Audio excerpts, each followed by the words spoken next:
11th chapter 32nd verse, 11వ అధ్యాయం 32వ వచనం చివరి భాగం కూడా మనం చదువుకుంటాము. అయితే తమ దేవుని ఎరుగువారు బలము కలిగి గొప్ప కార్యములు చేసేదారు. ప్రభు సహాయం కొరకే ప్రార్థన చేసుకుంటాము. మా ప్రేమ కలిగిన ప్రియ పరలోకపు తండ్రి, యేసుక్రీస్తు వారి శ్రేష్టమైన ఉన్నతమైన నామంలో ఈ సాయంకాల సమయంలో మరి మా ప్రభ బైబిల్ పట్టణం కొరకే మీ యొక్క పాదస్థానంలో మమ్మల్ని చేర్చినందుకు మీకు వందనాలు చెల్లిస్తుంటున్నాం. మీ ప్రియ కుమారుడు మా కొరకై సిలువలో చేసిన బలియాగం బట్టి మీకు వందనాలు చెల్లిస్తుంటున్నాం ప్రభా. నాయన అట్లు నాయన మరి మీ రక్తం చేత మమ్మల్ని విమోచించి మమ్మల్ని సంఘంగా మరి చేర్చినందుకు మీకు వందనాలు చెల్లిస్తుంటున్నాం ప్రభా. నాయన మరి మా ప్రభ ఈ సాయంకాలం బైబిల్ పట్టణంలో దానియేలు గురించి ధ్యానం చేసుకుంటుండగా నాయన మరి నాయన మీ యొక్క సహాయాన్ని కోరుకుంటున్నాం ప్రభా. తండ్రి, మీకు వేరుగా ఉండి మేమేమీ చేయలేము మరి మా ప్రభ, అందుకై మీ యొక్క పాద సన్నిధిలో బతిమలాడుకుంటున్నాం ప్రభా. నన్ను మీ సిలువ చాటున మరుగుపరచుము, మీ యొక్క రక్తంతో నన్ను కడిగి నన్ను పరిశుద్ధపరిచి మీ జీవం కలిగిన మాటలు నా నోట నుంచమని ఆయన మమ్మల్ని అందరినీ నీ కృపగల హస్తాలకు అప్పజెప్పుకుంటూ యేసు పరిశుద్ధ నామంలో ప్రార్థించి స్తుతించి వేడుకుంటున్నాం తండ్రి, ఆమేన్.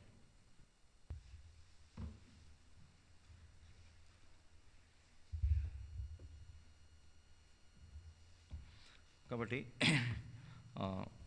దానియేలు గ్రంథంలో మరి మొదటి అధ్యాయము మొదటి 2 వచనాల్లో ఉన్న సారాంశాన్ని మనము గత కొద్ది బైబిల్ పట్టణాల్లో మనము ధ్యానించుకుంటున్నాము. సో దానియేలు మరి చెరలో ఉండినటువంటి ప్రవక్తగా మనం చూస్తుంటున్నాము. So he was an exilic prophet. So చెరకి ముందు ప్రవక్తలు ఉన్నారు, చెరలో ఉన్నారు, చెర తర్వాత కూడా దేవుడు ప్రవక్తల్ని పంపించినట్టు మనము చూడగలం. కాబట్టి ముఖ్యంగా మనం పాత నిబంధనలో ఈ 3 భాగాలు యేసుప్రభు కూడా చెప్పడం మనం చూస్తూ ఉంటాం కదండి. మరి లూకా 24లో యేసుప్రభు ధర్మశాస్త్రము, కీర్తనల గ్రంథము, దాని తర్వాత ప్రవక్తల వచనములు అని యేసుప్రభు చెప్తూ వచ్చాడు. సో బ్రాడ్ క్లాసిఫికేషన్లో ఈ 3 భాగాలు మనం పాత నిబంధనలో మనం చూస్తాం. ధర్మశాస్త్రము, కీర్తనల గ్రంథము అండ్ ప్రాఫిట్స్ అన్నాడు. కాబట్టి ప్రవక్తల్లో మరి మేజర్ ఉన్నారు, మైనర్ ప్రాఫిట్స్ ఉన్నారు. అయితే ప్రీ ఎగ్జైలిక్ అంటే చెరకి ముందు ప్రవక్తలు, చెరలో ఉన్నప్పుడు, చెర తర్వాత ప్రవక్తలు, అట్లాగూ మనము విభజించి మనం చదువుకున్నప్పుడు మనకి దాని యొక్క సందర్భము మనకు అర్థమవుతుంది. లేకపోతే మనము చదివేది మనకి మోస్ట్లీ ప్రొఫెటిక్ వచనాలన్నీ కూడా మరి కంటెక్స్ట్ లేకుండా అంటే సందర్భం లేకుండా చదివితే మనకి అర్థం కాదు. కాబట్టి ఆ సందర్భాన్ని మనం అర్థం చేసుకోవడానికి మనము ఈ బైబిల్ స్టడీలో కొంచెం డీప్గా మనము ధ్యానం చేసుకుంటున్నాం. సో మనం గమనించినట్లయితే మరి దానియేలు మరి చెరలో ఉన్నటువంటి ప్రవక్తగా ఉండినప్పటికీ మరి చెరకి ముందు మరి దేవుడు కొంతమంది ప్రవక్తల్ని పంపిస్తూ వచ్చాడు. అందులో ఇశ్రాయేలుకి ప్రవక్తల్ని అండ్ యూదాకి ప్రవక్తల్ని పంపిస్తూ వచ్చాడు. ఎందుకంటే సొలొమోను తర్వాత 2 భాగాలుగా విభజింపబడిందని మనకందరికీ కూడా తెలుసు. కాబట్టి జూడాకి యాజ్ వెల్ యాజ్ ఇజ్రాయెల్ పీపుల్కి మరి దేవుడు సపరేట్గా ప్రవక్తల్ని పంపిస్తూ వచ్చాడు. సో ఇశ్రాయేలు ప్రజలు మరి ఫస్టే వారి యొక్క కింగ్డమ్ మరి అంతమవడము మనం చూస్తుంటున్నాం. ఇన్ ద సెన్స్ దేవుడు వారిని చెదరగొట్టాడు వారు చేసిన పాపాన్ని బట్టి కదండి. కాబట్టి వాళ్ళని అషూరుకు అప్పచెప్పాడు, అస్సిరియన్స్కి అప్పచెప్పాడు.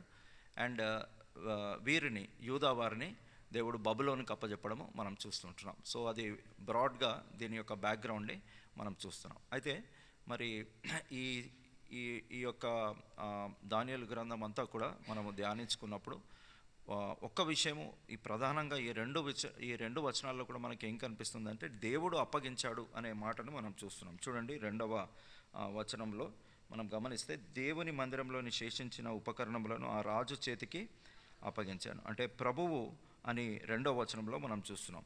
So in all through the history of Israel and Judah God is working as a sovereign person.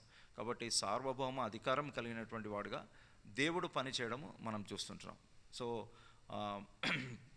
ఆదికాండం 1వ అధ్యాయంలో మరి ఆదికాండం 1, 2, 3 అధ్యాయాల్లో మానవుడు దేవుని ఆజ్ఞను అతిక్రమించి మరి పాపం చేసిన వారుగా మరి ఏదైనా తోటలో నుంచి దేవుడు వాళ్ళని బహిష్కరించాడు.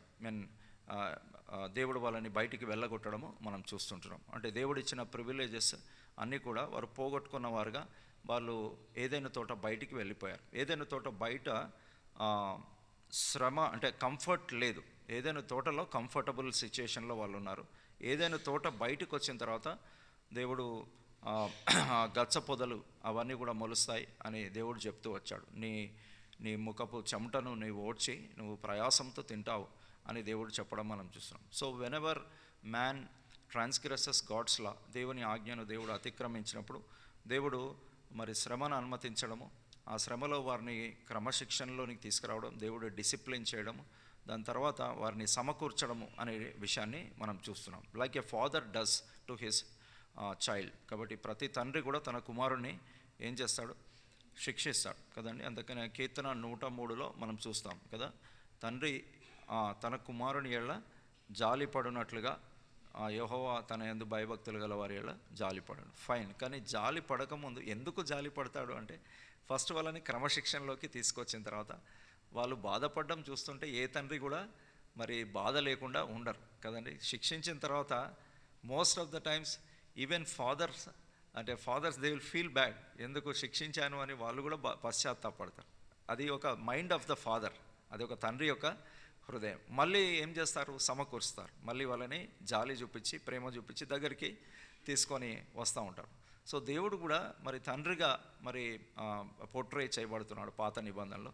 సో తండ్రి ఏం చేస్తాడంటే డిసిప్లిన్ చేస్తాడు, అండ్ తర్వాత జాలి పడతాడు, మళ్ళీ తర్వాత వారిని సమకూర్చేటువంటి వాడుగా ఉంటాడు. సో దేవుడు కూడా అదే మనకి చూస్తున్నాం. కాబట్టి జీవవృక్ష ఫలముని దేవుడు బ్యాన్ చేశాడు, ఆ కెరూబుల్ని పెట్టేశాడు, వాళ్ళని బయటికి వెళ్ళగొట్టేశాడు.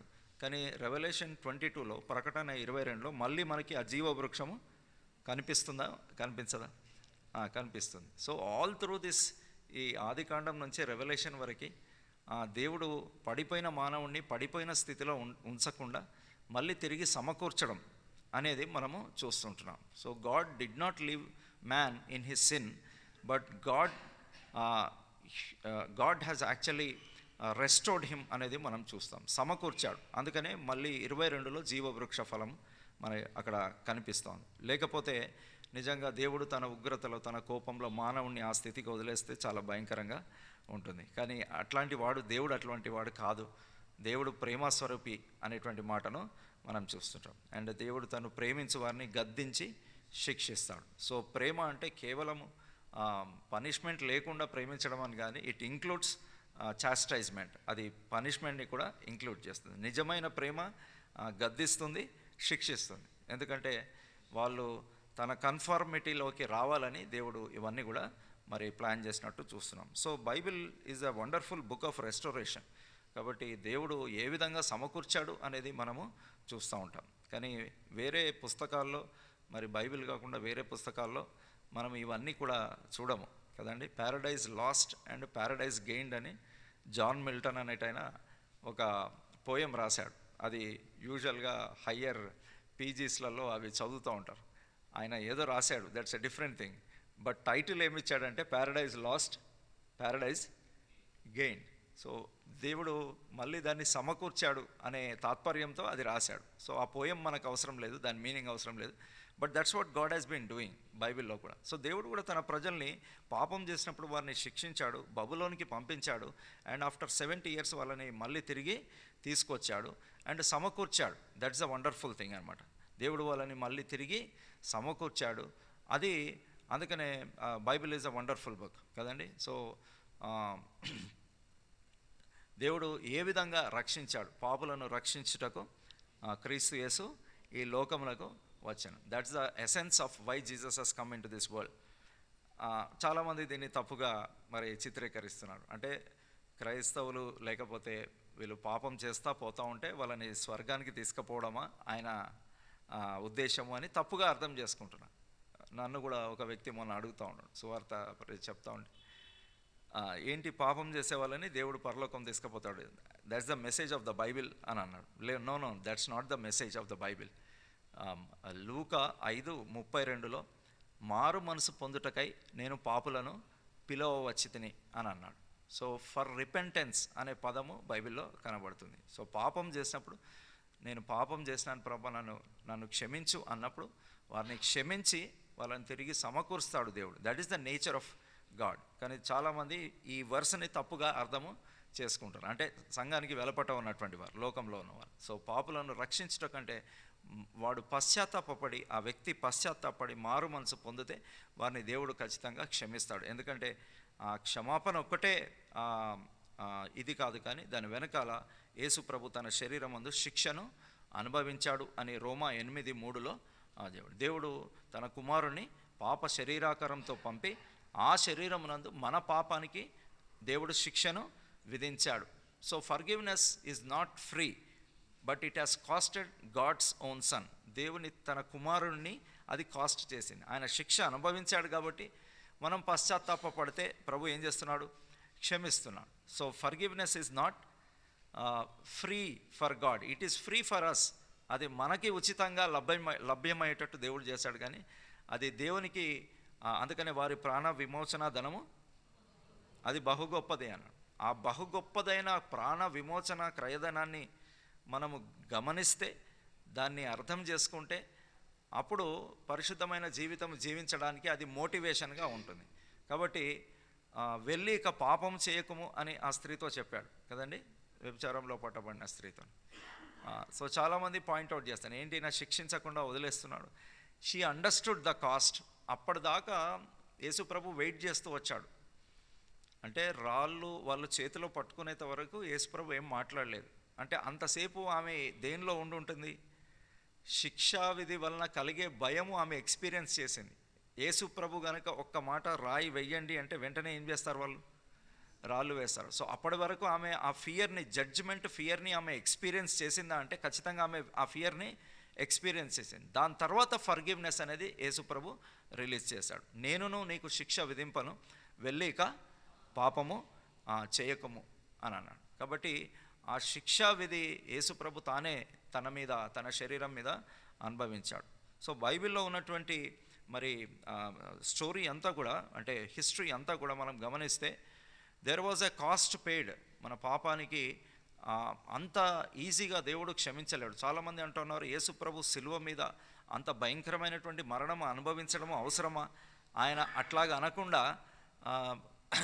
డైరెక్ట్గా క్షమించవచ్చు కదా అని అంటున్నాడు. అది న్యాయానికి విరుద్ధం కదండి. శిక్షించకుండా ఒక వ్యక్తిని క్షమిస్తే అది జస్టిస్ కాదు. సో అందుకనే దేవుడు తన కుమారుని మనల్ని శిక్షించకుండా దేవుడు తన కుమారుని ఈ లోకానికి పంపిస్తూ వచ్చాడు. బిహైండ్ దట్ ఏంటిదంటే మన రిపెంటెన్స్ కదండి, ఆ పశ్చాత్తాపం.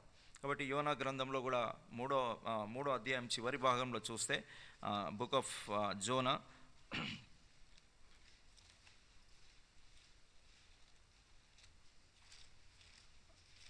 3rd చాప్టర్లో మరి 10th వర్స్ చూసినట్లయితే, ఈ నినివే వారు తమ చెడు నడతలను మానుకొనగా వారు చేయుచున్న క్రియలను దేవుడు చూచి పశ్చాత్తాపుడై వారికి చేయుదునని తాను మాట ఇచ్చిన కీడు చేయక మానేను. ఏం చూశాడు దేవుడు అని అంటే, వాళ్ళ గోనె పట్టను దేవుడు చూడలేదు, వాళ్ళ ధూళిని చూడలేదు, వాళ్ళ బూడిదను చూడలేదు. అది కాదు దేవుడు చూసింది. దేవుడు ఏం చూశాడంటే, వాళ్ళు చేయుచున్నటువంటి తమ చెడు నడతలను ఏం చేశారు? మానుకున్నారు. That's what God sees in a true repentance. So నిజమైన పశ్చాత్తాపం అంటే మన కన్నీళ్ళు కాదు, గోనె పట్ట కట్టుకోవడం కాదు, బూడిద చల్లుకోవడం కాదు కదండి. ఏదో భస్మ బుధవారం అని ఉంది, గుడ్ ఫ్రైడేకి ముందు వస్తుందా, ఆ వీక్లో ఇది వస్తుంది. I did not see that. ఆ రోజు కొంతమంది బూడిది రాసుకుంటారు. ఏమంటారు? భస్మం అంటే యాష్ వెడ్నెస్డే అంటారు కదండి. సో యాష్ రాసుకోవడం వల్ల రిపెంటెన్స్ రాదు, కానీ చెడు నడతలను ఏం చేశారు? మానుకున్నారు. అది చూశాడు. మానేవా లేదా అనేది దేవుడు చూస్తాడు. సో అది నిజమైనటువంటి పశ్చాత్తాపం. So God is looking for the what you call acts worthy of repentance. కాబట్టి బాప్తిసం ఇచ్చి యోహాను కూడా ఏమన్నాడు? మారు మనసుకు తగిన ఫలము ఫలించుడి అని. కాబట్టి చాలామంది బ్యాప్టిజం తీసుకోవడానికి వచ్చారు, చాలామంది పెద్దగా ఉంది లైను. అప్పుడు ఆయన ఏమన్నాడంటే, మీరు ఎందుకు వస్తున్నారు అని అంటే, రాబో ఉగ్రత నుండి తప్పించుకోవడానికి వస్తున్నారు. Baptism is not to flee from the coming of wrath. Baptism indicates repentance.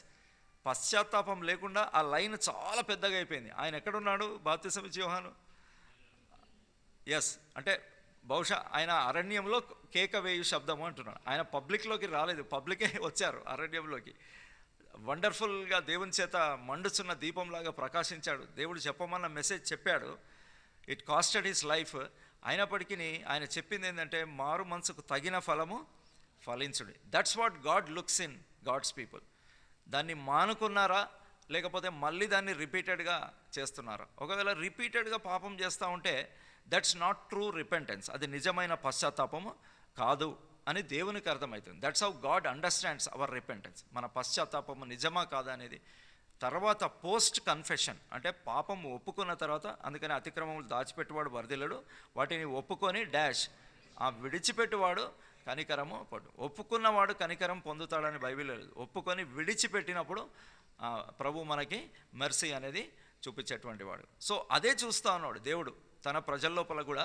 బాబిలోనికి పంపించకముందు దేవుడు ఆ వార్తను ప్రకటిస్తూ వచ్చాడు ప్రవక్తల ద్వారా. పెందలకడ లేచి ప్రవక్తలు వచ్చి ప్రకటిస్తూ వచ్చారు, మీరు చేసే క్రియలు కరెక్ట్గా లేవు. అందుకనే ఏషియా మైనర్లో కూడా, అంటే ప్రకటనలో 7 సంఘాలకి మరి యోహాను పత్రికలు రాస్తూ వచ్చాడు కదా, వాళ్ళకి మెసేజ్ రాస్తూ వచ్చాడు. పునరుత్థానుడైన యేసుక్రీస్తు పంపించిన మెసేజ్ 7 చర్చెస్కి రాస్తూ వచ్చాడు. అందులో 5 చర్చెస్కి మారు మనసు పొందండి అని చెప్తూ వచ్చాడు. 7లో ఎన్నండి? 5 చర్చెస్కి మారు మనసు పొందమని చెప్తూ వచ్చాడు. అంటే రక్షణ పొందినప్పుడు మారు మనసు వేరే, రక్షణ పొందిన వారికే చర్చ్ అంటే రక్షణ పొందిన వారే, రక్షణ పొందని వారు కాదు సంఘం అంటే. సంఘంలో రక్షణ పొందిన వారికి కూడా ప్రభు ఏం చెప్తున్నాడు? మారు మనసు పొందాడు. So that's a continuous act కదండి. మీ మనసు మారి నూతన మగుట వలన రూపాంతరము పొందాడు. So repentance, yes, it's there at the time of salvation, but post salvation also ఆ మనస్సు మారాలి, మారు మనసు అని చెప్తూ వచ్చాడు. కాబట్టి ఒట్టి 2 చర్చెస్కే ఆ వర్డ్ యూజ్ చేయలేదు. ఏ చర్చెస్కి యూజ్ చేయలేదు తెలుసా? అంకుల్ చెప్పారు, స్పుర్ణ అండ్ ఫిలదెల్ఫియా కదండి. నేను కూడా ధ్యానం చేస్తాను, ఎందుకు వీళ్ళిద్దరికి మారు మనసు అనే పదము యూజ్ చేయలేదంటే, స్ముర్ణ వాజ్ గోయింగ్ త్రూ పర్సిక్యూషన్. స్ముర్ణ సంఘము శ్రమల గుండా వెళ్తూ ఉంది. ఫిలదెల్ఫియా సంఘము వాక్యాన్ని గైకొనింది అనే ఈ 2 స్టేట్మెంట్స్ యేసు ప్రభు ఇచ్చాడు. కాబట్టి శ్రమల్లో ఉన్నప్పుడు పాపం చేయడానికి సాధ్యం అవుతుందా? Is it possible for us to sin when we are going through affliction? భయంకరమైన శ్రమల గుండా పోతుంటే పాపం చేయడానికి టైం ఉండదు. ఎందుకు? ఉన్న శ్రమల్ని డీల్ చేయడానికే సరిపోతుంది, ఇంకా పాపం చేసే ఛాన్స్ ఉండదు. కాబట్టి శ్రమలు మేలే అనిపిస్తుంది కొన్నిసార్లు. ఎందుకు? It keeps us from sin. పాపం నుంచి దూరంగా ఉంచే దేవుని యొక్క సాధనం ఏంటిది? శ్రమ కదండి. అందుకనే 119వ కీర్తనలో శ్రమ పడక ముందు నేను నీ మార్గం విడిచి తిరిగాను అని అంటున్నాడు కదండి. చూస్తారా సామ్ 119లో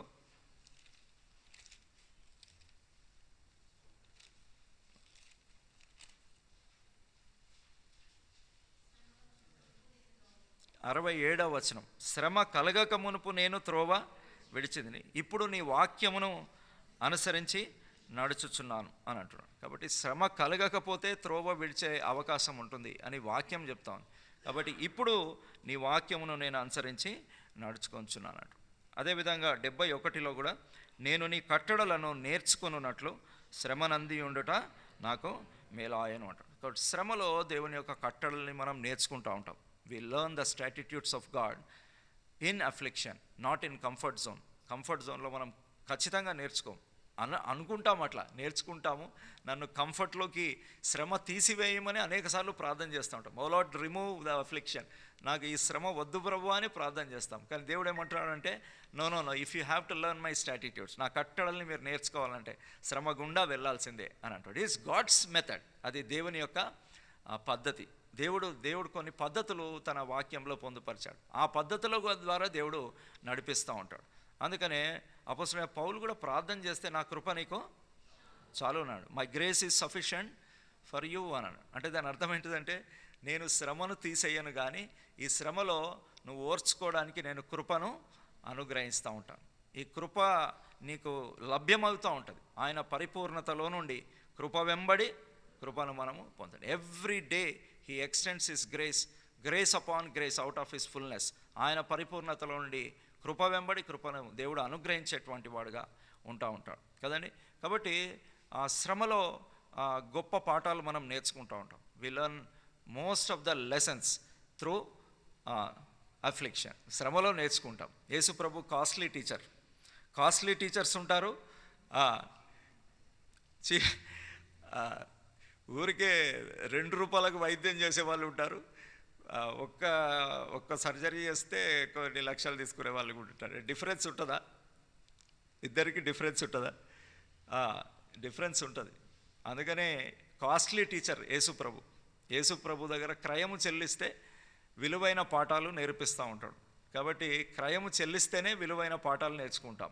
క్రయము చెల్లించకుండా విలువైన పాఠాలు మనము నేర్చుకోము.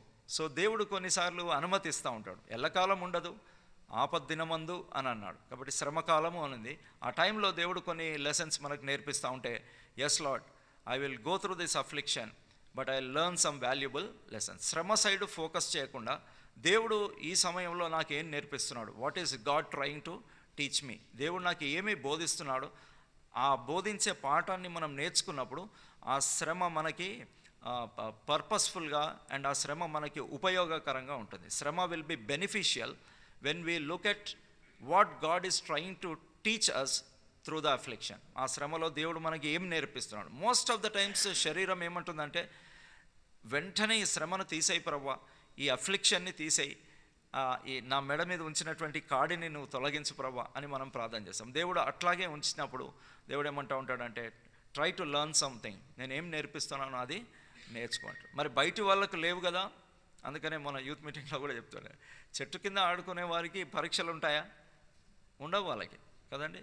పాఠము క్లాస్లో కూర్చున్న వాళ్ళకి పాఠాలు, తర్వాత పరీక్షలు ఉంటాయి. బయట వాళ్ళకి పరీక్షలు. సరే, లోకంలో ఉన్న వాళ్ళకి ఇవన్నీ కూడా అఫ్లిక్షన్స్ వాళ్ళకి అవసరం లేదు. వాళ్ళకి దేవుడు టీచ్ చేయడు. వాళ్ళ డెస్టినీ వేరే, మన డెస్టినీ వేరే. వారి గమ్యము వేరే, మన గమ్యము వేరే. కాబట్టి వారితో మనం కంపేర్ చేసుకోవాల్సిన అవసరము లేదు.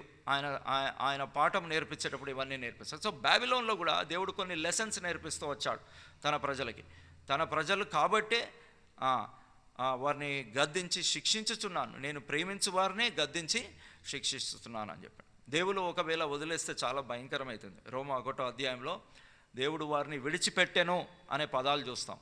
గాడ్ గేవ్ దెమ్ అప్ అని ఇంగ్లీష్లో ఉంది, తెలుగులో విడిచిపెట్టేశాడు అని ఉంది. అప్పగించెను అనే పదాలు ఉన్నాయి. అట్లా చేస్తే చాలా డేంజరస్గా ఉంటుంది, చాలా హారిబుల్ స్టేట్ అనమాట. కాబట్టి మనకు అది అప్లై కాదు. యేసు ప్రభు రక్తం చేత కడగబడిన వారికి అది అప్లై కాదు. కాబట్టి కొంతమందిని దేవుడు విడిచిపెట్టాడు అని చూస్తూ ఉంటాం కదండి. కొన్నిసార్లు ఆ మాటలు బహు భయంకరంగా అనిపిస్తూ ఉంటాయి. ఏలీ కుమారులు దేవుని మాట వినలేదట. ఏలీ కుమారులు దేవుని మాట ఎందుకు విననొల్లారో దేవుడు అక్కడ స్పష్టంగా రాపిస్తూ వచ్చాడు. 1 శామ్యూయల్లో మనం గమనిస్తే, 1 సమూయేలు గ్రంథంలో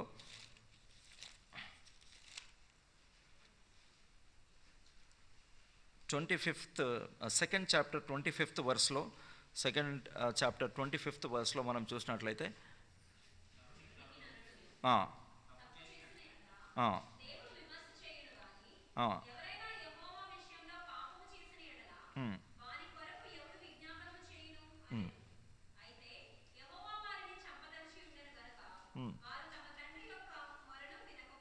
అది ఎందుకు వాళ్ళ తండ్రి మొరను వింటలేరంటే, గాడ్స్ జడ్జిమెంట్ పాస్ అయిపోయింది అక్కడ. యెహోవా వారిని చంపదలిచి ఉండేను కనుక. అంటే ఎంత వెయిట్ చేసి ఉంటాడు దేవుడు, ఎంత టైం ఇచ్చి ఉంటాడు వాళ్ళకి, ఎంత స్పేస్ దేవుడు ఇచ్చాడు, ఎంత మార్జిన్ ఇచ్చినా కానీ వాళ్ళు దేవుని మాట వినట్లేదు. ఇంకా అప్పుడు దేవుని జడ్జిమెంట్ దేవుని నోట్ల నుంచి బయటకు వచ్చేసింది అనమాట. అంటే God has determine, God has decided. నోవాతో కూడా ఫ్లడ్ రాకముందే చెప్పాడు. ఫ్లడ్ రాకముందే నేను సమస్త జీవులను, జీవరాశులను భూమితో కూడా తుడిచివేస్తాను, ఐ విల్ వైప్ అవుట్ అని నోవాతో చెప్పాడు. సో ఎందుకంటే దేవుడిచ్చిన టైం అయిపోయింది, దేవుడిచ్చిన స్పేస్ని వాళ్ళు మిస్యూజ్ చేసుకున్నారు. కాబట్టి దేవుడు ఇంత కఠినమైన మాట మాట్లాడాల్సిన అవసరం వస్తుంది. అయితే దేవుని బిడ్డలు దేవుడు ఖచ్చితంగా డిసిప్లిన్ చేస్తూ ఉంటాడు కదండి. చాలామంది అడుగుతూ ఉంటారు, రక్షణ పొందిన తర్వాత పాపం చేస్తే పరలోకం పోతారా, రక్షణ పొందిన తర్వాత చెయ్యొచ్చా అనే ప్రశ్న, అది ఇన్వాలిడ్ ప్రశ్న. The question it self is wrong. ఎందుకంటే లోపలికి పరిశుద్ధాత్మను పంపించాడు. పరిశుద్ధాత్మ పాపం చేసినప్పుడు రెండు విధాలుగా ప్రతిస్పందిస్తాడు. ఒకటి, పరిశుద్ధాత్మను దుఃఖపరచకుడి అని ఎఫెసీ 4లో చెప్తూ వచ్చాడు. అండ్ మొదటి తెస్స 5లో ఆత్మను ఆర్పకుడి అని చెప్తూ వచ్చాడు. So 2 things will happen if a believer since. ఒక విశ్వాసి పాపం చేస్తే 2 విషయాలు జరుగుతూ ఉంటాయి. ఒకటి, పరిశుద్ధాత్మ దుఃఖపరచబడతాడు ఫస్ట్ ఫేజ్లో. సెకండ్ ఫేజ్లో ఆరిపోతాడు. అంటే హోలీ స్పిరిట్ యొక్క యాక్టివిటీ ఉండదు. ఇక ఊరికే జీవోత్సవంలాగా ఆ వ్యక్తులు బ్రతుకుతూ ఉంటారు. సో ఫస్ట్ స్టేజ్ ఏంటిది? దుఃఖపరచబడతాడు. ఆయన దుఃఖపరచబడినప్పుడు మనం సంతోషంగా ఉండలేము. ఒకవేళ విశ్వాసులమైతే లోపల ఇన్డ్వెల్లింగ్ హోలీ స్పిరిట్, అంటే లోపల ఆయన మీతో కూడా మీలో ఎల్లప్పుడూ ఉండుటకై నేను ఒక ఆదరణకర్తను పంపిస్తున్నానని యేసుప్రభు చెప్పాడు. అంటే ఆయన ఇన్డ్వెల్లింగ్ మన లోపల ఉంటాడు. సో పాపం చేసినప్పుడు ఒక విశ్వాసి లోపల పరిశుద్ధాత్మ దేవుడు హీ విల్ బి గ్రీవ్డ్, అంటే దుఃఖపరచబడతాడు. ఆయన దుఃఖంగా ఉన్నంత కాలము నువ్వు సంతోషంగా ఉండలేవు కదండి. పాత నిబంధనలో పరిశుద్ధాత్మ దేవుడు వచ్చేవాడు పోయేవాడు, ఇన్డ్వెల్లింగ్ హోలీ స్పిరిట్ లేదు కదండి. నాతాను వచ్చేంత వరకు నిమ్మకు నీరెత్తినట్టున్నాడు. ఎవరు? దావీదు. నాతాను వచ్చి చెప్పిన తర్వాత అప్పుడు స్పృహలోకి వచ్చాడు. కానీ మనకి ఇన్డ్వెల్లింగ్ హోలీ స్పిరిట్ని దేవుడు ఉంచాడు. లోపల పరిశుద్ధాత్మ దేవుడు వెంటనే దుఃఖపరచబడతాడు. ఆయన దుఃఖపరచబడినప్పుడు మనము నటించడం కుదరదు, ఎల్లకాలం మనం నటించలేం. అందుకనే పరిశుద్ధాత్మ దేవుడు ఆయన దుఃఖపరచబడినప్పుడు బల్ల దగ్గర మనం, అందుకనే ప్రభు బల్ల దగ్గర మనం సరి చేసుకోవాల్సిన ఆవశ్యకత ఉంటుంది. So we have 2 exams. ఆరాధన ఒక పరీక్ష అండ్ బల్ల అనేది ఇంకో పరీక్ష. ఈ 2 పరీక్షలు ప్రతి ప్రభు దినము మనం వీళ్ళు అండర్గో కదండి. మనము ప్రతి ప్రభు దినము ఈ 2 పరీక్షల గుండా వెళ్ళాల్సి ఉంటుంది.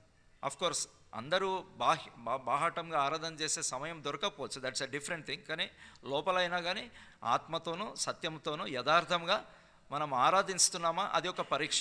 తర్వాత ప్రభు బలలో మనం యోగ్యంగా మనల్ని మనం పరీక్షించుకొని బలలో పాల్పొందాం. ఎందుకు అని అంటే for a longer period of time దేవుని ప్రజలు పాపం చేస్తూ వచ్చారు.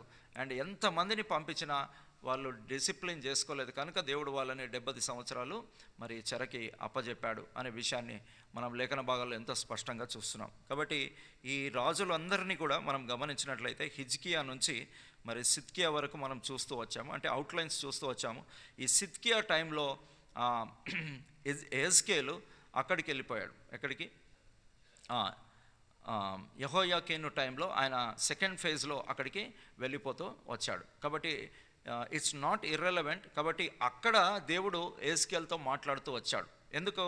ఇక్కడ అబద్ధ ప్రవక్తలు ఏం చెప్తున్నారు? 2 సంవత్సరాల్లో మీరు వచ్చేస్తారు అని చెప్తున్నారు. అయితే జెర్మియా ట్రూ ప్రాఫెట్, ఆయన ఏం చెప్పాడంటే 70 సంవత్సరంల తర్వాతనే నేను మిమ్మల్ని దర్శిస్తాను అని దేవుడు చెప్పాడు. కాబట్టి అక్కడున్న ప్రజలు కూడా ఈ మాటలు విని వెళ్ళారు. ఈ అబద్ధ ప్రవక్త చెప్పిన మాటలు విని వాళ్ళు కూడా ఏం థింక్ చేస్తున్నారంటే దేవుడు ఖచ్చితంగా మమ్మల్ని 2 సంవత్సరాల లోపల ఏం చేస్తాడు? విడుదల చేస్తాడు. కాబట్టి వి విల్ బి డెలివర్డ్ అని వాళ్ళు అనుకుంటున్న సమయంలో దేవుడు ఎజ్కేల్ని అక్కడ తన ప్రవక్తగా దేవుడు వాడుకుంటూ వచ్చాడు. యాక్చువల్లీ ఈయన యాజకుడుగా చూస్తాం. ఎజ్కేల్ గ్రంథం 1వ అధ్యాయంలో మనం గమనించినట్లయితే బుక్ ఆఫ్ ఎజ్కేల్ 1st చాప్టర్లో మనం చూసినట్లయితే 3వ వచనంలో యెహోవా వాక్కు బూజీ కుమారుడును యాజకుడునగు ఎజ్కేల్నకు ప్రత్యక్షము కాగా అనే మాటను మనం చూస్తుంటున్నాం. కాబట్టి he was a priest but he has to be a prophet also. So యాజకుడుగా ఉన్నప్పటికీ తాను ప్రవక్త పని చేయాల్సి వచ్చింది. So he can be called as both as priestly లైన్లో పుట్టాడు, యాజకుల వంశంలో పుట్టాడు, but he was doing the job of prophet, అంటే ప్రవక్తగా పనిచేస్తున్నాడు. సో ఈయనని 2 రకాలుగా అనుకోవచ్చు. యాజకుడే, కానీ ఏం పని చేశాడు? ప్రవక్త పని చేస్తూ వచ్చాడు. అంటే ఆ నీడ్ని బట్టి దేవుడు అక్కడ ఆయనని ప్రవక్తగా వాడుకుంటూ వచ్చాడు. మనల్ని కూడా ఏం చేశాడు? రాజులైన యాజక సమూహంలో చేర్చాడు. సో ఎజ్కేల్కి ఒక 14 సైన్ యాక్ట్స్, అంటే సంకేత చర్యలు అంటారు తెలుగులో, ఇంగ్లీష్లో సైన్, SIGN, సైన్ యాక్ట్స్ అని ఇంగ్లీష్లో మనం చూస్తాం.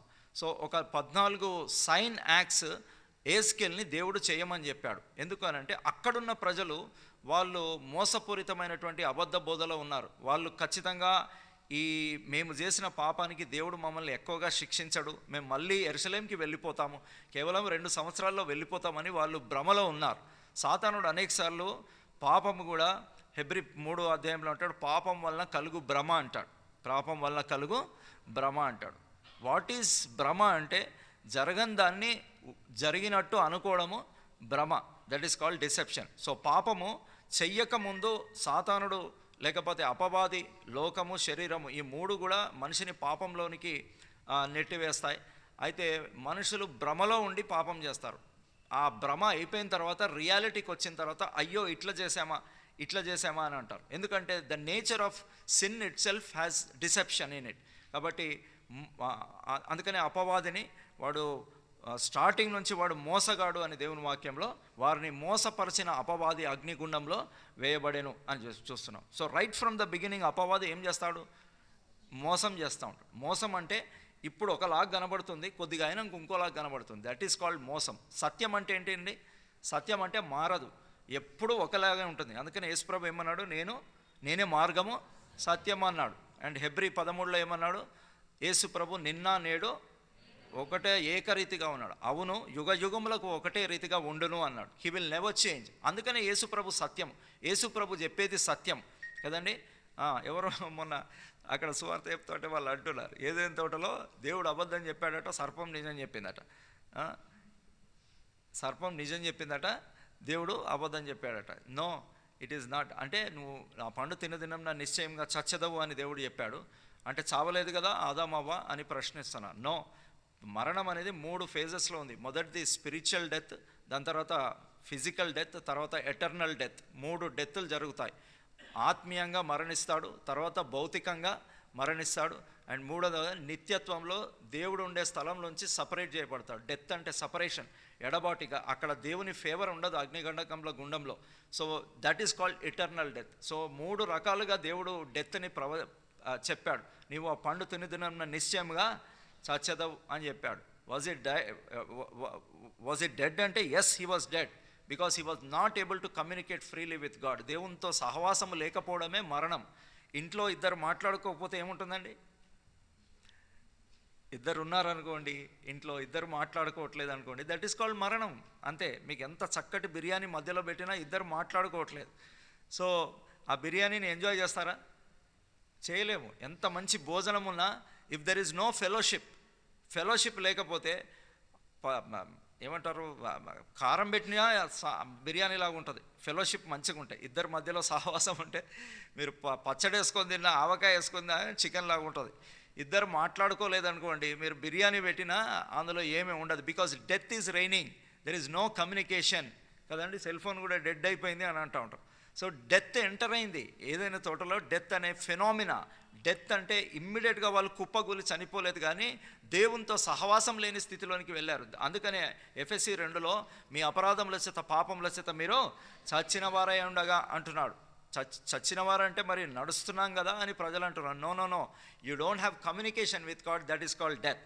సో అందుకనే మనము బల్లలో కూడా మనం మీ అన్న కూడా మనం చెప్తూ వచ్చారు కదా, మీ మాటలు నాయందు నిలిచిన ఎడల. మన వెడ్నెస్డే ప్రేయర్ మీటింగ్లో కూడా మనం టైటస్ బ్రదర్ చెప్తా వచ్చాడు కదా. సో మీరు నాయందు మీ మాటలు నిలిచినప్పుడు, అప్పుడు లైఫ్ అనేది ఫ్లో అవుతూ ఉంటుంది. ఒకవేళ ఆయన మాటలు మన యందు నిలిచలేకపోతే, అందుకనే ప్రభు బల్లలో మనం పాల్గొనకపోతే ఆయన లైఫ్ అనేది మనలో ప్రసరించదు. లైఫ్ ప్రసరించకపోతే అక్కడ మరణం వెళ్తూ ఉంటుంది. అది ఏదైనా కానీ. సో బాడీలో కూడా ఒక పార్ట్కి బ్లడ్ పోకపోతే ఆ పార్ట్ ఏమవుతుంది? ఇట్ విల్ డై ఎవెన్చువల్లీ కదండి. అదే దట్ ఈస్ వాట్. అందుకనే ఆయనతో సహవాసం లేకుండా వెళ్ళిపోయారు వాళ్ళు. So what ever it may be, ఆ విధంగా మనం గమనించినట్లయితే దేవుని ప్రజలు పాపం చేసినప్పుడు దేవుడు హెచ్చరిస్తూ వచ్చాడు. అండ్ ఈ సైన్ యాక్ట్స్ ద్వారా దేవుడు ఎహెజ్కేల్ ద్వారా వాళ్ళకి చెప్తూ వచ్చాడు, మీరు భ్రమలో ఉన్నారు, పాపం చేయకముందు దేవుడు మమ్మల్ని శిక్షించడు అనుకున్నారు. 2 ఫేజెస్లో మరి నెబుకద్నెజర్ వచ్చి వాళ్ళని తీసుకొని వెళ్ళిపోయాడు. ఇంకా 3rd ఫేజ్ బాకీ ఉంది, ఇంకా 3rd ఫేజ్ జరగలేదు. అప్పుడు ఎహెజ్కేల్ అక్కడ ఉన్నాడు. అందుకనే ఇక్కడ ఎవరున్నారు? ఇక్కడ యెర్మియా ఉన్నాడు. అండ్ 2nd ఫేజ్లో వాళ్ళు వెళ్ళిపోయారు బబులోనికి. బబులోన్లో ఎహెజ్కేల్ ఉన్నాడు. దానియేల్ ఆల్రెడీ 1st ఫేజ్లో దానియేల్ అక్కడికి వెళ్ళిపోయాడు. ఇదంతా మనం ఎందుకు చదువుతున్నామంటే ఇర్రిలవెంట్గా కాదు, అంటే అసంబద్ధంగా చదవట్లేదు, ఇది రిలేటెడే కాబట్టి మనం దీన్ని చదువుతున్నాం. అంటే ఇక్కడ దానియేల్ ఉన్నాడు, ఇక్కడ యెర్మియా ఉన్నాడు, అండ్ ఎహెజ్కేల్ కూడా బబులోన్లోనే ఉన్నాడు. సో మేము వెళ్ళిపోతాము అని వీళ్ళు ఆ ఆశలో ఉన్నప్పుడు ఎహెజ్కేల్ ద్వారా దేవుడు చెప్తూ వచ్చాడు, నేను మీకు ఎంత వారించినా మీరు వినలేదు కాబట్టి ఈ డిసిప్లినింగ్ యాక్షన్ కింద మీరు 70 సంవత్సరాలు ఉంటారని ఎహెజ్కేలు ద్వారా దేవుడు వాళ్ళకి చెప్పిస్తున్నాడు. ఆ టైంలో సిద్కియా ఇక్కడ ఉన్నాడు. ఎక్కడ? యెరూషలేములో ఎవరున్నారండి? సిద్కియా ఇక్కడ ఉన్నాడు. దానియేలు, ఎహెజ్కేలు బబులోన్లో ఉన్నారు. సో ఇంకా ఛాన్స్ ఉంది, కానీ వాళ్ళు ఎహెజ్కేలు మాట కూడా వినలేదు. ఎహెజ్కేలు చాలా భయంకరమైన మినిస్ట్రీ ఎహెజ్కేల్ది. అందుకనే లాస్ట్ టైం కూడా చూసుకున్నాం, వారు వినరు కానీ నీవు వెళ్ళి వారికి చెప్పు అని దేవుడు చెప్తూ వచ్చాడు. కాబట్టి ఎంత రెబెలియస్. కాబట్టి పాపం వైపు తిరగడం వేరే, పాపము లోనికి వెళ్ళిన తర్వాత తిరుగుబాటు చేయడం వేరే. కాబట్టి సౌలు కూడా తిరుగుబాటు చేస్తూ వచ్చాడు. సౌలు కూడా ఏం చేస్తూ వచ్చాడు? తిరుగుబాటు చేస్తాడు. పాపంలో పడిపోవడం వేరే, తిరుగుబాటు చేయడం వేరే. కాబట్టి సెకండ్ స్టేజ్కి మనుషులు వెళ్ళిపోతూ ఉంటారు. అందుకనే మనకెన్నో ప్రివిలేజెస్ ప్రభు ఇచ్చాడు కదండి. మన తన సహవాసం ఇచ్చాడు, బల్ల ఇచ్చాడు, ఆరాధన ఉంది, ఇవన్నీ కూడా ఉన్నాయి. మనల్ని ప్రభు యొక్క సహవాసంలో నుండి సాతానుడు వేరు చేయకుండా దేవుడు ఈ ఇన్స్ట్రుమెంట్స్ అన్నిటినీ కూడా దేవుడు ఇస్తూ వచ్చాడు. కాబట్టి ఎహెజ్కేలు ద్వారా మనం గమనించినట్లయితే ఎహెజ్కేలు మరి నిజంగా మనం చూసినట్లయితే ఎంతో సాడ్ మినిస్ట్రీ. బట్ దేవుడు చెప్పమన్నాడు. అంటే తన పరిచర్యలో ఎహెజ్కేలుని ఎందుకు వాడుకున్నాడంటే వాళ్ళు దేవుని మాట నమ్మట్లేదు, అబద్ధ ప్రవక్త చెప్పిన మాట నమ్ముతున్నారు కాబట్టి వాళ్ళని కన్విన్స్ చేస్తూ వచ్చాడు ఎహెజ్కేలు. నో, మీరు త్వరగా వెళ్ళరు, దేవుని యొక్క డిసిప్లినరీ యాక్షన్ కంప్లీట్ అయిపోయిన తర్వాతనే మీరు అక్కడికి వెళ్తారు అని దేవుడు తన ప్రవక్త ద్వారా ఒప్పిస్తూ వచ్చాడు. కాబట్టి మనం గమనిస్తే ఆయన కొన్ని సైన్ యాక్ట్స్ చేశాడు. మొట్టమొదటిగా మనము ఎహెజ్కేలు గ్రంథంలో 3వ అధ్యాయము 24 చూద్దాము. 24లో మనం చూస్తే, దయచేసి చూడండి 24లో.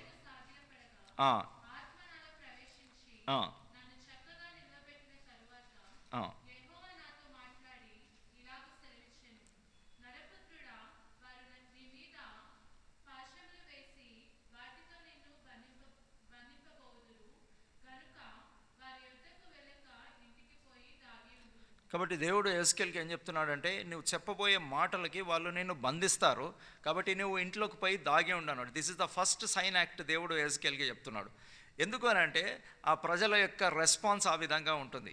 ఈయన ఏం చెప్తాడు ఎహెజ్కేలు, దేవుడు ఏం చెప్పిందో అదే చెప్తూ ఉంటాడు. కానీ వాళ్ళ రెస్పాన్స్ ఎట్లుంటుందంటే నిన్ను బంధిస్తారు అని చెప్తున్నాడు. So what ever God is telling it's true.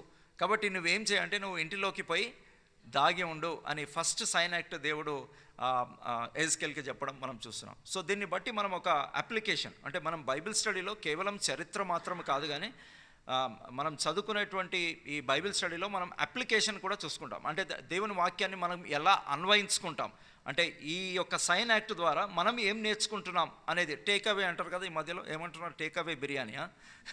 కాబట్టి వాట్ యు టేక్ అవే, ఒక్కొక్క దేవుని యొక్క వాక్యంలో నుంచి there is some take away, ఒక అప్లికేషన్ మనకి దేవుని వాక్యంలో కనిపిస్తుంది. ఏమంటున్నాడు దేవుడు, నువ్వు చెప్పే మాటలకి వాళ్ళ రెస్పాన్స్ ఏ విధంగా ఉంటుంది, వాళ్ళు నిన్ను ఏం చేస్తారు, బంధిస్తారు అని చెప్తున్నాడు. సో మనం కూడా పరీక్షించుకోవాలి, వాళ్ళు ఎవరిని బంధిస్తారు, ఎహెజ్కేలుని బంధిస్తారు. ఎహెజ్కేలు ప్రవక్త. యాక్చువల్గా మెసేజ్ ప్రవక్త ఎవరిది చెప్తున్నాడు, దేవుని మాట చెప్తున్నాడు. సో దేవుని మాట చెప్తే దేవుణ్ణి వాళ్ళు ఏమంటారు, ఎగ్జాక్ట్లీ దేవుని మీద వాళ్ళు రివెంజ్ తీర్చుకోలేరు, కాబట్టి ఆయన ప్రవక్త మీద వాళ్ళు తీర్చుకోబోతున్నారు. So that's what God is telling. So it clearly talks about how we respond to God's word. దేవుని వాక్యానికి మన ప్రతిస్పందన ఎలాగూ ఉంటుంది అనేది మన టేక్అవే, మనము అప్లికేషన్, మనం అన్వయించుకుంటాం కదండి. అంటే మనం ఏదో చరిత్రను చదవట్లేదు, కానీ there is lot of application here. So అందుకనే దేవుని వాక్యంలో ఇంతకుముందు కూడా చూసుకున్నాము, ఒక మాట చూస్తాము రండి. అపోస్తల కార్యం 2వ అధ్యాయంలో, acts of apostle 2nd chapter 37వ వచనంలో చూస్తే, 36, 37 చూస్తే, మీరు సిలువ వేసిన ఈ యేసునే దేవుడు ప్రభువుగాను క్రీస్తుగాను నియమించెను, ఇది ఇశ్రాయేలు వంశమంతయు రూఢిగా తెలుసుకున్న వాళ్ళని చెప్పాను. ఎవరు సిలువ వేశారని చెప్తున్నాడు, పేతురు. మీరే సిలువ వేశారని చెప్తున్నాడు. Is pointing towards them. మీరు సిలువ వేశారని చెప్తారు. ప్లెజెంట్ మెసేజా, టఫ్ మెసేజా? ఇప్పుడు నాతాను కూడా దావీదుతో ఏమన్నాడు, ఆ మనుష్యుడవు నీవే అని చెప్పాడు. ఎట్లుంటుందండి, ఆయన కింగ్, ఆయన రాజు అండి. ఆయన రాజు తలుచుకుంటే దెబ్బలకు కొదవ ఉండదు అంటారు. తీసుకెళ్ళి ప్రవక్తను తీసుకెళ్ళి లోపలేసేయండి అంటే ఫినిష్, నాతాన్ పని అయిపోతుంది. కానీ డేవిడ్స్ రెస్పాన్స్ వాజ్ వండర్ఫుల్. అట్లా చెప్పిన వెంటనే ఏమన్నాడు, నేను పాపము చేసి తిని అని ఫుల్ స్టాప్ పెట్టాడు. So that was the response of David towards God's word. దేవుడు చెప్పిస్తున్నాడు నాతాన్ ద్వారా, కాబట్టి తన ప్రతిస్పందన ఎంతో చక్కగా ఉంది కదండి. సౌలు కూడా ప్రతిస్పందించాడు, కానీ అనే ఒక వర్డ్ యూజ్ చేస్తూ వచ్చాడు. 2 సమూయేలు గ్రంథము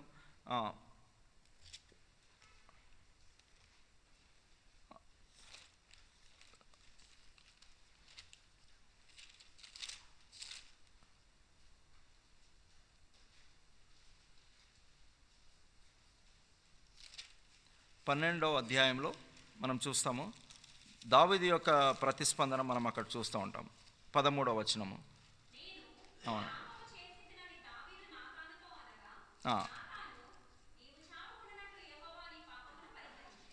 ఇది David's response to God's word. దేవుని వాక్యానికి దావీదుకి యొక్క ప్రతిస్పందన ఏ విధంగా ఉందంటే, నేను పాపం చేస్తున్నాడు.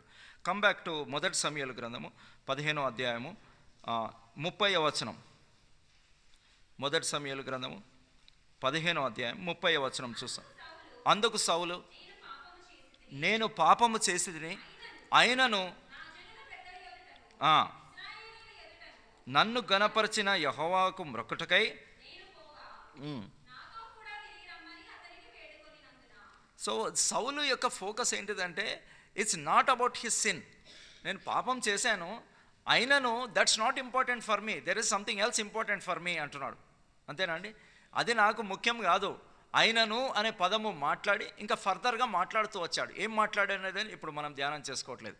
But we are just trying to look at the difference between David's response and Saul's response. దావీదు యొక్క ప్రతిస్పందన ఎలాగుంది, సౌలు యొక్క ప్రతిస్పందన ఏ విధంగా ఉంది.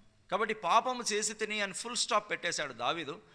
సౌలు పాపం చేశాను, అయినను అది పెద్ద ఇంపార్టెంట్ విషయం కాదు అని అంటున్నాడు. ఇంకా వేరే ఫర్దర్గా మాట్లాడుతున్నాడు. So how we respond to God's word అనేది దేవుడు మనల్ని ఆశీర్వదించడానికి కారణమవుతుంది. సౌలు మరణం చాలా భయంకరంగా ఉంటుంది, అంతేనండి. 1 సమూయేలు 30వ అధ్యాయంలో సౌలు చాలా భయంకరంగా, అది పెథటిక్ డెత్ అనమాట. చాలా విచారకరమైనటువంటి మరణం అది. అభిషేకించబడిన వ్యక్తి, దేవుని చేత ఏర్పరచబడిన వ్యక్తి ఆ విధంగా చావడం అది తగదు. అది it's not right for a God's anointed person కదండి. ఎంత విచారకరం. అయినప్పటికీ దేవుని వాక్యము, దేవుడు పక్షపాతి కాడు. God is not partial. ఎవరైనా సరే ఆయన డీలింగ్ కరెక్ట్గానే ఉంటుందని దేవుని వాక్యం చెప్తా ఉంది. కాబట్టి దావీదు ఎంతో బాధపడతాడు. కాబట్టి ఆయనకు కూడా ఒక రిపెంటెన్స్ వచ్చింది, కానీ అది సరి అయిన రిపెంటెన్స్ కాదు. సున్నతి లేని ఫిలిస్తీన్లు నన్ను చంపేదానికంటే ఆ పనివాడితో చెప్పాడు, ఈ కత్తి మీద పడేటట్టు నువ్వే నన్ను ఇచ్చేసేసే, లాస్ట్ షాట్ నువ్వు వేసాయి, ఎందుకంటే సున్నతి లేని వారిని చంపడం నాకు ఇష్టమో లేదు అని చెప్పాడు. చూసారా.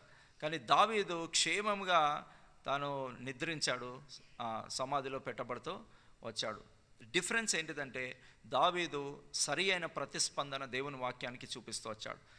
సౌలు దేవుని వాక్యానికి సరి అయిన ప్రతిస్పందన చూపించలేదు. So the difference is what God is looking at. మనం దేవుని వాక్యానికి ఎలాగూ ప్రతిస్పందిస్తాం. వీళ్ళు ఏం చేస్తారట, బంధిస్తారట. ఎవరిని? ఎస్కేల్ ఏం చేస్తారు, బంధిస్తారు. They are going to tie you up Ezekiel అని దేవుడు చెప్తున్నాడు, మనుషులు కాదు చెప్పేది, దేవుడే చెప్తున్నాడు. Ezekiel, this is how their heart has turned so rebellious towards me. వాళ్ళ హృదయం అంత కఠినం అయిపోయింది అని దేవుడు చెప్పాడు. ఇవన్నీ దేవుడు మనకు కొరకే ఎందుకు పొందుపరిచాడంటే, సమ్ టైమ్స్ మనం కూడా ఆ స్టేజ్లోకి వెళ్ళిపోతామేమో. కాబట్టి మనకి బుద్ధి కలగడానికి, మనకి హెచ్చరికలు ఇవ్వడానికి దేవుడు ఇవన్నీ కూడా రాసి పెడుతూ వచ్చాడు. So the moment we read God's word, దేవుని వాక్యాన్ని ఉదయకాలం కానీ సాయంకాలం కానీ మనం చదువుకున్నప్పుడు, లేకపోతే కుటుంబ ప్రార్థనలను, లేకపోతే దేవుని మందిరంలో దేవుడు మాట్లాడుతున్నప్పుడు తన దాసుల ద్వారా మన ప్రతిస్పందన ఏ విధంగా ఉంటుంది చూసారా. క్యాండిల్ని ఎండలో పెడితే ఏమవుతుంది, ఒక మట్టి ముద్దని ఎండలో పెడితే ఏమవుతుంది, క్యాండిల్ ఏమవుతుంది, కరుగుతుంది. ఈ మట్టి ముద్ద ఇంకా డ్రై అయినా కొద్ది ఏమవుతుంది, అది గట్టిగా అవుతూ ఉంటుంది, అంతే కదా, హార్డ్గా అవుతుంది కదా. పాటర్స్ అదే చేస్తారు, కుమ్మరి వాళ్ళు దాన్ని ఎండలో పెడతారు. సో సన్కి ఈ రెండు రెస్పాన్సెస్ మన హృదయాన్ని చూపిస్తున్నాయి అన్నమాట. సో కరుగుతుందా, ఇంకా గట్టి పడుతుందా. సో దేవుని వాక్యంకి మన హృదయం కరుగుతుందా, లేకపోతే దేవుని వాక్యం విన్నా కొలది మన హృదయం గట్టిగా అవుతుందా, కఠినపరచబడుతున్నామా, లేకపోతే లిక్విఫై అవుతున్నామా? అవును ప్రభా, దావీదు హృదయం ఒక్కసారి మెల్ట్ అయిపోయింది. అవును, నేను పాపం చేశాను ప్రభా. నో ఫర్దర్ స్టేట్మెంట్, అసలు ఎక్కడ ఒక్క మాట కూడా మాట్లాడేది దావీదు. That's it. అందుకనే కీర్తన 51లో ఎక్కడ కూడా బత్షెబ ప్రతిస్పందన ఆయన తీసుకురాలేదు. అంటే బత్షెబ గురించి మాట్లాడలేదు. నేను పాపం చేశాను, నేనే నీకు కేవలం విరోధంగా పాపం చేశాను ప్రభా, అయ్యో నన్ను కడుగు ప్రభా, నా అంతరంగాన్ని కడుగు, హిస్సోపుతో కడుగు, నన్ను బాగా కడుగు అని మాట్లాడుతూ వచ్చాడు. That is what God likes in David. అందరూ దావీదు పాపం చేశాడు అనే విషయాన్ని గుర్తు చేసుకుంటారు, కానీ దేవుడు ఏం గుర్తు చేసుకుంటాడంటే ద వే హీ రిపెంటెడ్. ఆయన ఏ విధంగా దేవుని సన్నిధిలో పశ్చాత్తాప పడుతూ వచ్చాడు. పశ్చాత్తాప పడడానికి మనము కొద్ది సమయాన్ని తీసుకోవాలి కదండి. We should take some time for repentance కదండి. ఆ పాత నిబంధనలో ఒక డే ఆఫ్ అటోన్మెంట్ అనేది ఉండేది, అంటే ప్రాయశ్చిత్తార్థ దినము అనేది మనం బైబిల్లో చూస్తుంటాం. కాబట్టి దేవుని వాక్యంలో కూడా చేస్తారు. వాళ్ళు ఒక జాము సేపు దేవుని సన్నిధిలో నిలబడి వాళ్ళు తమ పాపంలను ఏం చేస్తూ వచ్చారట, ఒప్పుకుంటూ వచ్చారట. So also we should take some time to repent before God, and God looks at that heart. దేవుడు దాన్ని చూస్తాడు. మన పశ్చాత్తాపము నిజంగా కరెక్ట్గా ఉందా లేదా, మనల్ని మనం ఎవాల్యుయేట్ చేసుకోవాల్సిన బాధ్యత మనపైన ఉంటుంది. అందుకని ఎజ్కేల్తో దేవుడు ఈ ఫస్ట్ సైనాకి చెప్పాడు, వాళ్ళు నిన్ను బంధిస్తారు, నువ్వు చెప్పిన మెసేజ్ వాళ్ళు వినరు కనుక నువ్వు పోయి ఇంట్లోకి పోయి దాగి ఉండు అని దేవుని వాక్యంలో దేవుడు రాపిచ్చి పెడుతూ వచ్చాడు. సో 2 ప్రతిస్పందనలు చూసాం. ఇంకో ప్రతిస్పందన అపోస్తల కార్యంలో వాళ్ళు ఏం ప్రతిస్పందన చేశారు? 2వ అధ్యాయం 37వ వచనంలో వారు ఈ మాట విని 2:37 అపోస్తల కార్యం 2:37 కింద ఫుట్ నోట్స్లో హృదయంలో ఏం చేయబడి అనుంది, పొడవబడి. They were pierced deep into their hearts. వాళ్ళ హృదయంలో ఒక కత్తి పొడిచినట్టు దేవుని వాక్యం వెళ్ళిందట. అండ్ వాళ్ళు ఏం చేశారు? అపోస్తులను అడిగారు. ఏమని అడిగారు? సహోదరులారా, మేమేమి చేయాలి? What must I do Lord what we are suppose to do అని దేవుని వాక్యానికి చక్కటి ప్రతిస్పందన మనం చూస్తున్నాం. అప్పుడు పేతురు చెప్పాడు, మీరు మారు మనసు పొందండి, బ్యాప్టిజం తీసుకోండి అని పేతురు చెప్పడం మనం నెక్స్ట్ దాంట్లో చూస్తున్నాం. కానీ ఈ క్వశ్చన్ అడిగినాక కదా బాప్టిజము రక్షణ అనేది వాళ్ళకి వచ్చేది. సో ఈ క్వశ్చన్ వాళ్ళు రైట్ రెస్పాన్స్ ఇచ్చారు. మీరు చంపారు, మీరు సిలువేశారు అంటే నెక్స్ట్ ఈ జనరేషన్ అయితే పేతురుని సిలువేసేస్తారు, మమ్మల్ని సిలువేసావంటవా అని వాళ్ళని చెప్పారు. బట్ ఆయన ఎంఫాటిక్గా చెప్పాడు, మీరు సిలువేశారని చెప్పాడు. But their heart melted. వాళ్ళు ఏం చేస్తారంటే, అయ్యలారా మేమేం చేయాలి చెప్పండి, ఇప్పుడు వాట్ మస్ట్ బి. ఈ రెస్పాన్స్ మన దగ్గర నుంచి కూడా వచ్చినట్లయితే దేవుడు ఖచ్చితంగా మనకి కనికరం చూపేటువంటి వాడుగా ఉంటాడు. కాబట్టి దేవుడు కనికరం చూపించాలంటే, దేవుడు పనిష్మెంట్ని రెడ్యూస్ చేయాలంటే, దేవుడు పనిష్మెంట్ని తీసేయాలంటే కదండి. ప్రెసిడెంట్కి ఎన్ని ఉంటాయి, ఎన్ని ఉరి శిక్షలు ప్రెసిడెంట్ ఫర్గివ్ చేయగలుగుతారు? ఎవరికైనా ఐడియా ఉందా? President of India has some authority to forgive death punishments, అంటే క్యాపిటల్ పనిష్మెంట్స్ అంటారు కదా, క్యాపిటల్ పనిష్మెంట్ ఉరి శిక్షలు ఆయన ఫర్గివ్ చేయగలడు. ఎవరు? ప్రెసిడెంట్కి ఉంటుంది. అందుకని ఎవరైనా శిక్ష పడిన వెంటనే ఆయనకు అప్పీల్ చేసుకుంటారు. ఏ కోర్టుకు లేనటువంటి హక్కు ఆయనకు ఉంటుంది. ఆయన కనికరం చూపిస్తే ఆ ఉరి శిక్ష తొలగించేస్తారు, రైట్. సో ఎవరికి? ఆయన హయ్యెస్ట్ పర్సన్ ఇండియాలో. So president of India is the highest person, so అఫీషియల్గా కదండి, రైట్. సో దేవుడు కనికరిస్తాడా? మనము అప్పీల్ చేసుకుంటే కనికరించాడా? పశ్చాత్తాపడితే దేవుడు కనికరిస్తాడు. ఎస్, దేవుడు కనికరిస్తాడు, దేవుడు ఫర్గివ్నెస్ ఇస్తాడు. అందుకనే కీర్తన 130 అధ్యాయం 3వ వచనంలో మనం చూసినట్లయితే చదవండి ఒకసారి. కీర్తన 130 అధ్యాయం 3వ వచనం, Psalm 130 verse 3. యెహోవా చూచిన ఎడల ప్రభువా ఎవడు నిలవగలడు? ఆయనను జనులు నీ యందు భయభక్తులు నిలుపునట్లు there is forgiveness with the అంటున్నాడు. కాబట్టి నీ యొద్ద క్షమాపణ అనేది ఉంది. There is forgiveness with the Lord, there is forgiveness. ఆయన దగ్గర క్షమాపణ ఉంది. ఆయన క్షమించేటువంటి దేవుడు, ఆయన ఫర్గివ్ చేసేటువంటి దేవుడు అని బైబిల్లో చూస్తున్నాం. జనులు నీ యొద్ద భయభక్తులు నిలుపునట్లు అని అంటున్నాడు కదా. దీన్ని నేను ఇట్లా క్రిస్ క్రాస్ చేస్తే భయభక్తులు నిలుపునట్లు నీ యొద్ద ఏం దొరుకును?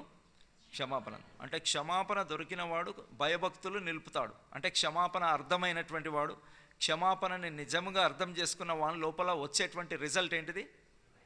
ఆటోమేటిక్గా వాడు భయభక్తులు కలిగి ఉంటారు. ఒకవేళ భయభక్తులు కలిగి ఉండట్లేదు అంటే వాళ్ళకి ఏం అర్థం కాలేదు, they have actually not understood forgiveness కదండి. ఫర్గివ్నెస్ అర్థమైతే భయభక్తులు. అందుకనే ఆమె మళ్ళీ పాపం చేసినట్టు లేదు. వెళ్ళి ఇక పాపము చేయకు అని యేసుప్రభు చెప్పాడా ఆమెకి? యోహాను 8లో చెప్పాడు, నేను నీకు శిక్ష విధింపను అండ్ వెళ్ళి ఇక పాపము చేయదు. ఈ రెండు స్టేట్మెంట్స్ పక్కకు పెడితే ఒక వండర్ఫుల్ కోరిలేషన్ వస్తూ ఉంది. First, God released her from the fear of death. శిక్షా విధిని అనే భయం నుంచి దేవుడు ఏం చేశాడు? ఆమెని విడుదల చేశాడు. అంటే ఈ మాట పలకక ముందు ఆమె భయములో ఉంది కదా, ఆమె మరణ భయంలో ఉంది. యేసుప్రభు ఏం చెప్తాడో ఆమెకు తెలియదు. ఆమె నేల మీద యేసుప్రభు రాస్తా ఉన్నాడు. ఏం రాస్తా ఉన్నాడో that is not meant for us. But ఆమె లోపల ఒక భయం ఉంది. యేసుప్రభు చెప్పిన మాట మీద రాళ్ళు పడతాయా పడవా అనేది అక్కడ సినారియో.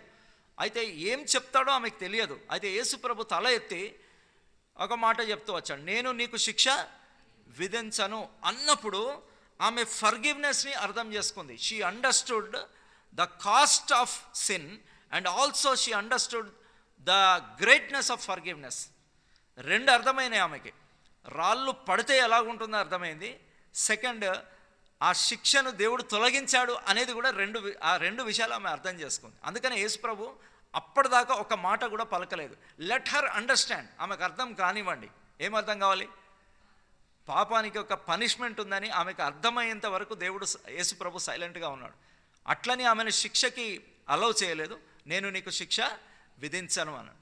అప్పుడు వెంటనే ఆమెలో నుంచి భయం వెళ్ళిపోయింది. మరణ భయం అనేది రిలీజ్ అయిపోయింది. కానీ she understood the cost of forgiveness. ఒకవేళ ఆ మాట పలకపోతే రాళ్ళన్నీ ఎవరి మీద పడతాయి? ఆమె మీద పడతాడు. So she might have understood. అందుకనే వెళ్ళి ఇక పాపం చేయకు అని నెక్స్ట్ చెప్పాడు. నెక్స్ట్ ఆ మాట చెప్పాడు ప్రభు. ఎస్, ఇప్పుడు నీకు ఫర్గివ్నెస్ అర్థమైంది కదా, ఇప్పుడు నీకు క్షమాపణ అర్థమైంది కదా, ఇప్పుడు నువ్వేం చేయకంటే ఈ క్షమాపణను అర్థం చేసుకున్న దానివైతే ఇక వెళ్ళి ఇక నువ్వు ఆ పాపము చేయకని. బెతెస్దా కోనేరు దగ్గర ఉన్నటువంటి ఆ వ్యక్తితో కూడా యేసు ప్రభు అదే మాట చెప్పాడు కదండి. మరి ఎక్కువ కీడు నీకు కలగకుండానట్లు నువ్వు ఇక పాపము చేయకుము అని యేసు ప్రభు చెప్పాడు. అంటే కొన్ని కీడులు పాపం ద్వారా కలుగుతాయి, అందుకనే పాపం చేయకు, ఇంకా ఎక్కువ కీడు వస్తుందని ఆ వ్యక్తికి యేసు ప్రభు చెప్పాడు. సో రెండు చక్కగా యేసు ప్రభు ఎగ్జిక్యూట్ చేస్తూ వచ్చాడు. ఆమె మరణ భయంలో ఉంది. నెక్స్ట్ యేసు ప్రభు శిక్షా విధి లేదు అని చెప్పాడు.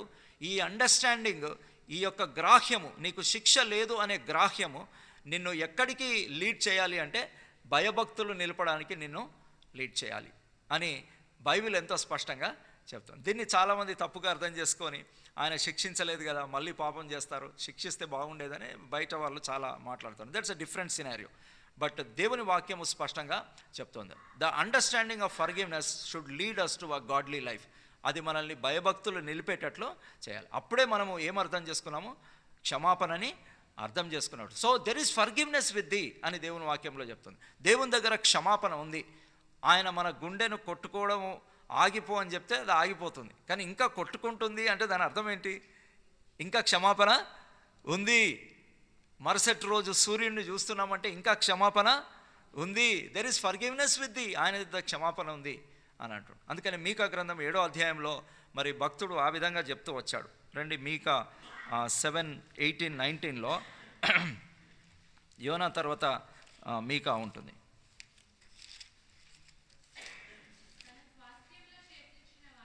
తన స్వాస్థ్యములో శేషించిన వారి దోషమును పరిహరించి వారు చేసిన అతిక్రమముల విషయమై వారిని క్షమించు దేవుడవైన నీతో సముడైన దేవుడు ఉన్నాడా? Is there any other God like that? ఎవరైనా ఇట్లాంటి దేవుడు ఎక్కడైనా ఉన్నాడా అంటే ఎట్లాంటి దేవుడు? క్షమించే దేవుడు, ఫర్గివ్ చేసేటువంటి దేవుడు. ఇట్లాంటి దేవుడు ఎక్కడ కూడా లేడు అని అంటున్నాడు. Who is like unto thee O Lord? నీలాగా క్షమించేవారు ఎవరు కూడా ఈ యూనివర్స్లో లేరు. That's the hallmark of our God. దేవుని యొక్క నైజం అది, మనల్ని క్షమించేటువంటి దేవుడు. నిజంగా దేవుడు క్షమించడానికి సిద్ధంగా ఉంటే మానవుడికి ఒప్పుకోవడానికి ఏం కష్టం? మానవుడు కఠినపరుచుకోవడానికి రీజన్స్ ఏంటి? నీ తమ్ముడైనా ఏబేలు ఎక్కడ అంటే ఎంత యారగెంట్గా సమాధానం చెప్పాడు. ఎవరు? కయీను. నా తమ్మునికి నేను what an arrogant reply from a man కదండి. ధూళితో సమానము మానవుడు దేవుని దృష్టిలో. దేవుడు అంత ఆపర్చునిటీ ఇస్తుంటే అటువంటి సమాధానం చెప్పదగునా? అంత గొప్ప దేవుడికి నీవు కలగజేసిన చంద్ర నక్షత్రములను చూస్తే నేను నన్ను మనిషిని జ్ఞాపకం చేసుకుంటే వాడు ఏ పాటి వాడు? అబ్రహాము నేను ధూళిని బూడిదిని పశ్చాత్తాపడుతున్నాను సాగిల పడుతూ వచ్చాడు అబ్రహాము. గ్రేట్ మ్యాన్ కదండి. So they understood what they are.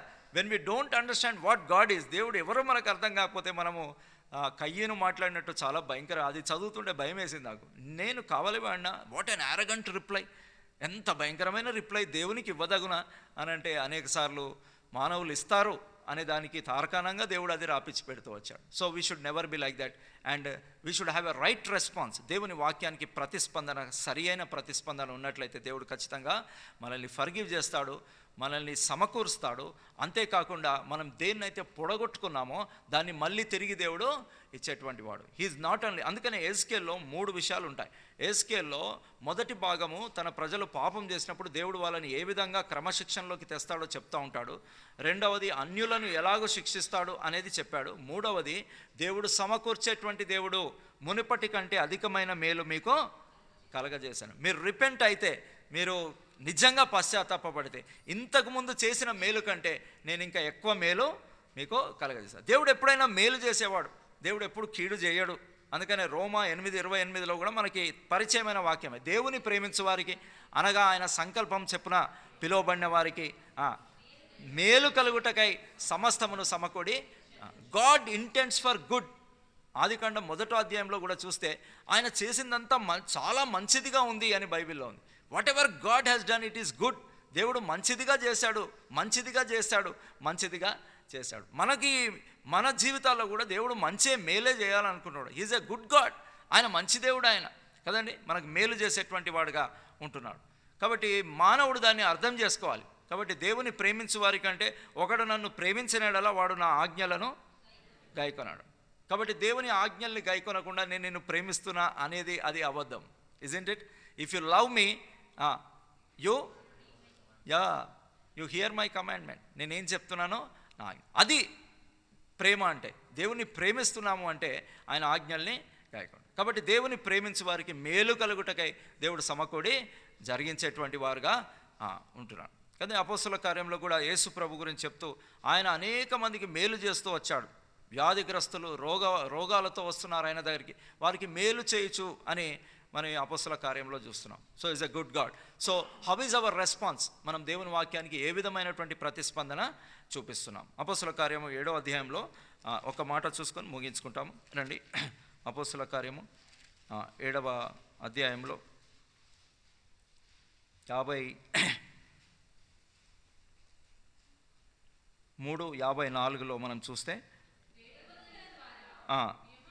నియమింపబడిన ధర్మశాస్త్రమును మీరు పొందితిరు కానీ దాన్ని గైకొనలేదని చెప్పాను. 54 వారి మాటలు విని కోపముతో మండిపడి అతన్ని చూచి పండ్లు కొరుకుతూ వచ్చారు. అంతేకాకుండా వాళ్ళు ఏం చేశారు? 58లో పట్టణపు వెలుపలికి అతనిని వెళ్ళగొట్టి రాళ్ళు రువి అతన్ని. This is a wrong response to the word of God. దేవుని వాక్యానికి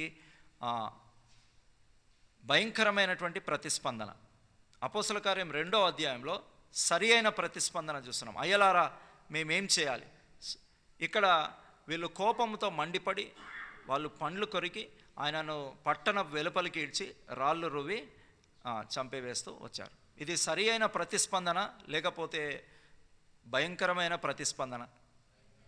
చాలా భయంకరమైన ప్రతిస్పందన.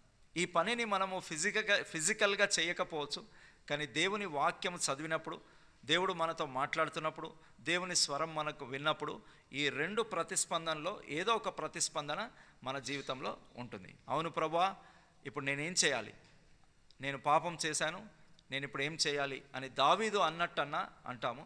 లేకపోతే సౌలు అన్నట్టు నేను పాపం చేశాను ఆయనను అని ఇంకా ఫర్దర్గా మాట్లాడుతూ వచ్చాడు. ఇక్కడ వీళ్ళైతే స్టెఫెన్ని వాళ్ళు రాళ్ళు రువి చంపినట్టు మనం చూస్తుంటాం. సో మొదటి సైన్ యాక్ట్లో దేవుడు ఒక మెసేజ్ని మనకి కన్వే చేస్తున్నాడు. ఎహెజ్కేలుతో దేవుడు చెప్తున్నాడు, వాళ్ళు నిన్ను ఏం చేస్తారు? బంధిస్తూ ఉంటారు కదండి.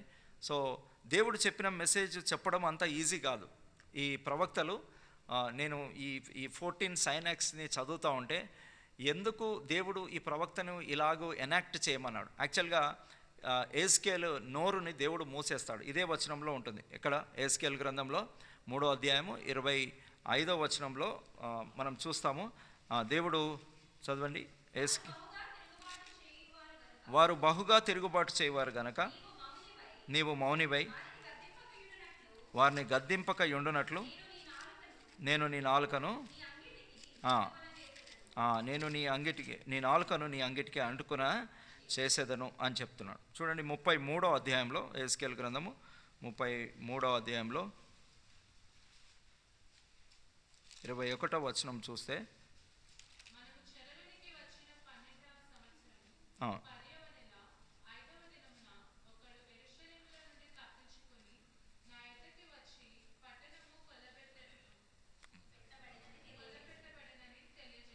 తప్పించుకునేవాడు వచ్చిన వెనకటి సాయంత్రమున యెహోవా హస్తము నా మీదికి వచ్చెను. ఉదయమున అతడు నా యొద్దకు రాకమునిపే యెహోవా నా నోరు తెరవగా పలుకుటకు నాకు శక్తి కలను. అప్పటి నుండి నేను మౌనిని కాకయ ఉంటున్నాను. చూసారా, దేవుడు ఈ మెసేజ్ ఈయన చెప్తే, ఈ మెసేజ్ తాను చెప్తే వాళ్ళ హృదయం ఆల్రెడీ కఠినమైపోయింది. వాళ్ళు ఈయన బంధిస్తారు కాబట్టి దేవుడు ఎజ్కేల్ యొక్క నోరుని ఏం చేశాడు? క్లోజ్ చేశాడు. ఎప్పుడైతే యెరూషలేము పట్టబడిందో అప్పటి వరకు ఆయన మౌనిగా ఉంటూ వచ్చాడు. ఈ సమయంలో, ఈ మౌనిగా ఉన్న సమయంలో తాను కొన్ని సంకేత చర్యలు చేశాడు.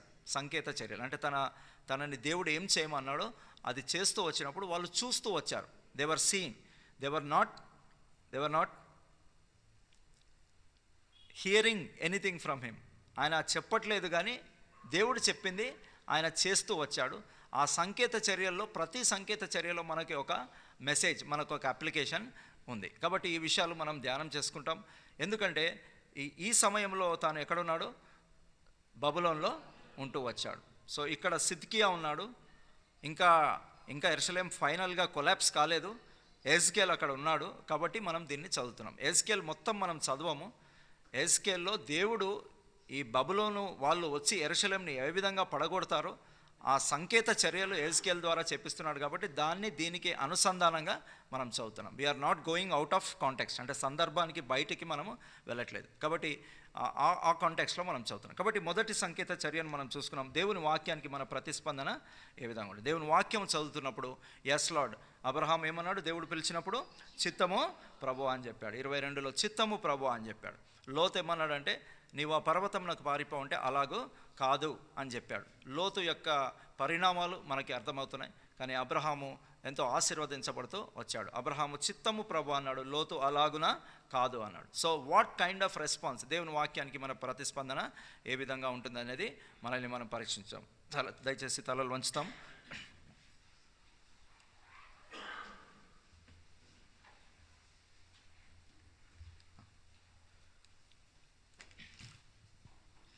మా ప్రేమ కలిగిన ప్రియ పరలోకపు తండ్రి, పరిశుద్ధుడమైనటువంటి దేవ, పరిశుద్ధత మీ నైజము నాయన. మరి మా ప్రభా, నేను పరిశుద్ధుడనై ఉన్నాను గనుక మీరును పరిశుద్ధులై ఉండుడి అని మీ లేఖన భాగాల్లో మీరు సెలవిచ్చారు. అవును తండ్రి, మేము ఎప్పుడైతే మీ ఆజ్ఞను అతిక్రమించి మీ పరిశుద్ధతను మేము ఎప్పుడైతే సన్మానించమో మేము పాపం చేసేటువంటి వారంగా ఉంటామో ఆజ్ఞాతిక్రమమే పాపమని మీ లేఖన భాగాల్లో సెలవిస్తూ వచ్చారు. తండ్రి, నీ ప్రజలు తండ్రి మీరు ఎంత సమయాన్ని అనుమతించినా ఆ సమయంలో వారు పశ్చాత్తాపపడని కారణాన వారిని 70 సంవత్సరంలో బబులోనుకి అప్పచెప్తూ వచ్చారు ప్రభా. తండ్రి, నీ దాసులైనటువంటి ప్రవక్తలు ఆయన మీరు చెప్పినటువంటి వాక్యాన్ని మరి ప్రకటించుటకు వారు కూడా ఎంతో శ్రమను అనుభవిస్తూ వచ్చారు. తండ్రి, మీ వాక్యములో నాయన మీరు డిక్లేర్ చేసిన దాన్ని మీరు జరిగిస్తారని నాయన, నీ మాట ఎప్పుడు కూడా నిష్ఫలంగా తిరిగి రాదు. మరి మా ప్రభా యెహోవా, నీ వాక్యం ఆకాశమందు నిత్యము నిలకడగా ఉంది అని మీ యొక్క వాక్యం యొక్క స్టెబిలిటీని మీ యొక్క లేఖన భాగాల్లో మీరు పొందుపరుస్తూ వచ్చారు ప్రభా. ఆకాశము భూమి గతించిన నా మాటలు ఏమాత్రము గతించవని సెలవిస్తూ వచ్చారు. అనేక సార్లు మీ మాటకు మేము అవిధేయులంగా ఉంటున్నామని మీ యొక్క సన్నిధానంలో ఒప్పుకుంటున్నాం నాయన. మీ మాటకు సరి అయినటువంటి ప్రతిస్పందన అనేక సార్లు మా హృదయాల్లో నుండి, నా హృదయంలో నుండి రాలేదని ఒప్పుకుంటున్నాను ప్రభా. తత్ఫలితంగా నాయన మీ యొక్క క్రమశిక్షణలోనికి మేము తీసుకురాబడుతూ వచ్చాము నాయన. లేఖన భాగాల్లో దానియేల్లో మరి మా ప్రభా మీరు సార్వభౌముడైనటువంటి దేవుడవు. మరి నాయన నెబుకద్నెజర్ని మీరు తీసుకొని వచ్చారు, మీ ప్రజల్ని మీరు నెబుకద్నెజర్కి అప్పచెప్పారు తండ్రి. బబులోన్లో 70 years మీ యొక్క డిసిప్లినింగ్ హ్యాండ్ కింద మరి నీ ప్రజల్ని ఉంచుతూ వచ్చారు ఆయన. ఎహెజ్కేల్ని కూడా మరి నాయన మరి బబులోన్లో ఉంచుతూ వచ్చారు నాయన. ఒక 14 సంకేత చర్యలు నాయన నీ ప్రజలకి మీ వాక్యాన్ని కన్వే చేయడానికి ఎహెజ్కేల్ని మీరు వాడుకుంటూ వచ్చారు ప్రభా. ఈ సాయంకాల సమయంలో మరి మా ప్రభా మరి నాయన నీ ప్రజలు తిరుగుబాటు చేస్తారు, ఆ ప్రవక్తని బంధిస్తారు అని మీరు అతన్ని ఒక ఇంటిలోనికి పోయి దాగి ఉండమని మీరు సెలవిస్తూ వచ్చారు. అవును తండ్రి నాయన. మరి లేఖన భాగాల్లో మేము 2 ప్రతిస్పందనలు చూస్తూ వచ్చాం నాయన. మరి మా ప్రభా నాయన మరి మీరు మాతో మాట్లాడినప్పుడు మరి నేను మేము పశ్చాత్తాపపడి మరి మేము సరిచేసుకున్న వారమైతే మమ్మల్ని కనికరించే దేవుడవు, మమ్మల్ని సమకూర్చేటువంటి దేవుడవు, మమ్మల్ని క్షమించేటువంటి దేవుడవు, మమ్మల్ని తిరిగి ఆశీర్వదించేటువంటి దేవుడవు, మునుపటి కంటే అధికమైన మేలు కలగజేసేటువంటి దేవుడు అని మీ లేఖన భాగాల్లో మీరు పొందుపరుస్తూ వచ్చారు. నిజంగా మేము ఆయన అనేక సార్లు మీకు అవిధేయులుగా ఉంటున్నామని మీ సన్నిధిలో ఒప్పుకుంటున్నాం. నన్ను క్షమించుము, మమ్మల్ని క్షమించుము, మీ యొక్క రక్తంతో నన్ను కడుగుము, మమ్మల్ని కడుగుము ప్రభా, పరిశుద్ధపరచుము నాయన. సరి అయినటువంటి రెస్పాన్స్ మీ వాక్యానికి మేము ఇవ్వగలుగునట్లుగా మమ్మల్ని సంసిద్ధం చేయండి. మీ వాక్యము నాయన మా హృదయాల్ని తాకినప్పుడు మరి నాయన మేము మరి డిసిప్లినింగ్ హ్యాండ్ కిందికి రాకముందే మమ్మల్ని మేము సెట్ చేసుకొని మరి మా ప్రభా నీకు విధేయత చూపించి నీ వాక్యాన్ని అనుసరించి నీ వాక్యమును నాయన గైకొను వారంగా ఉండునట్లుగా మీరు మాకు సహాయం దయచేయండి. ఈరోజు బైబిల్ స్టడీకి వచ్చిన ప్రతి సహోదరుడు ప్రతి సహోదరిని బట్టి మీకు వందనాలు చెల్లిస్తుంటున్నాం ప్రభా. విత్తబడిన వాక్యాన్ని నీరు కట్టి ఫలింపజేయండి. ఎల్బేతేల్ ద్వారా జరిపే పరిచర్యను మీరు దీవించి ఆశీర్వదించండి. మరి దాసుడు శామ్యూల్ అంకుల్ని కూడా మీరు మరి నాయన మరి దర్శించి వారికి కావాల్సిన ఆరోగ్యమును బలమును శక్తిని ప్రసాదించండి నాయన. మరి మా ప్రభా సీజనల్గా వచ్చేటువంటి ప్రతి మరి నాయన ప్రాబ్లమ్స్ నుంచి విడుదల చేయండి ప్రభా, కృప చూపించండి. ఈ విధంగా మమ్మల్ని అందరినీ కూడా నీ కృపగల హస్తాలకు అప్పచెప్పుకుంటూ ఇంతవరకు మీరు మాతో మాట్లాడిన మా వాక్యానికి మేము విధేయత చూపుతున్నట్లుగా సహాయం దయచేయమని మరి తిరిగి వెళ్తుండగా మీ సన్నిధి మాకు తోడుగా ఉంచమని యేసు పరిశుద్ధ నామంలో ప్రార్థించి స్తుతించి వేడుకుంటున్నాం తండ్రి, ఆమేన్. మన తండ్రి అయిన దేవుని ప్రేమ, మన ప్రభువైన యేసుక్రీస్తు వారి కృప, పరిశుద్ధ ఆత్మ యొక్క అన్యోన్య సహవాసం మనకిప్పుడు ఎల్లప్పుడూ ప్రభు వచ్చి పర్యంతం సదాకాలం తోడైండును గాక, ఆమేన్. ఓ ప్రభు నీకు విరోధముగా పాపము చేసిన దురితుండాను. ఓ ప్రభు నీకు విరోధముగా పాపము చేసిన దురితుండాను. చూడనై నిన్ను వేధించి ఓ నాదా పాపిని కరుణించుము. ఓ నై నిన్ను వేధించి ఓ నాదా పాపిని క్షమించుము. దయగల యేసు పాపిగా దయుడా ప్రియ ప్రభు ద్రోహిని కరుణించుము. దయగల యేసు పాపికాశ్రయుడా ప్రియ ప్రభు ద్రోహిని